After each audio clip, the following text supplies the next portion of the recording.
Torej, za mene je on izjemen človek in glejte, jaz sem v tej službi, kjer smo zdaj v tej stavbi že 30 let.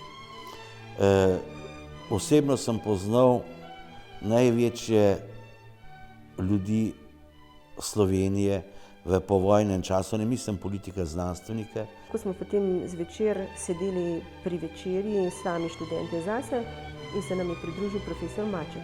In smo bili zelo presenečeni, ker je to bila za nas posebna čast. Ker dokler ne spoznava človeka, nisva kompatibilna oziroma iščeš pravzaprav tiste stične točke. Enostransko nepomembno vlogo, ampak tisto bi najbrž ne bilo glavno.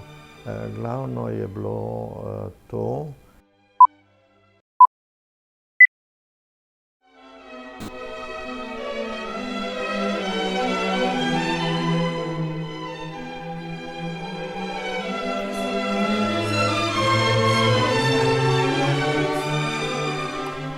Ja, v tem prostoru kakih 15 let, ampak smo se s tem laboratorijem večkrat selili.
Ko je on prišel v Laško, se pravi v svoj rodni kraj, je začel govoriti drug jezik.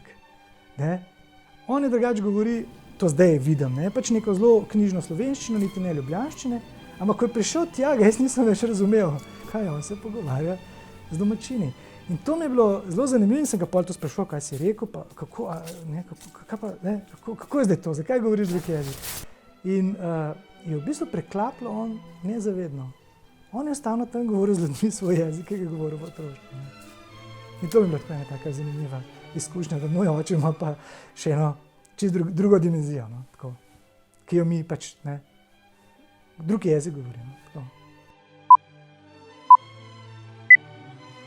Glavno je bilo to, da so posli mu tako dobro šli med okupacijo, da smo imeli v številnih mestih, na 4-5 mestih, smo imeli skladišča, ker pri tej hiši sami je bilo sicer eno skladišče, ampak premajhno. In so potem ljudi mislili, da so tiste hiše, kjer so naša skladišča bila, da so njihove. Pa niso bile, to je bilo vse najeto. Tudi ta glavna, kjer je bila trgovina, je bila v lasti od sosedov, to so bili lastniki tega hotela Henke.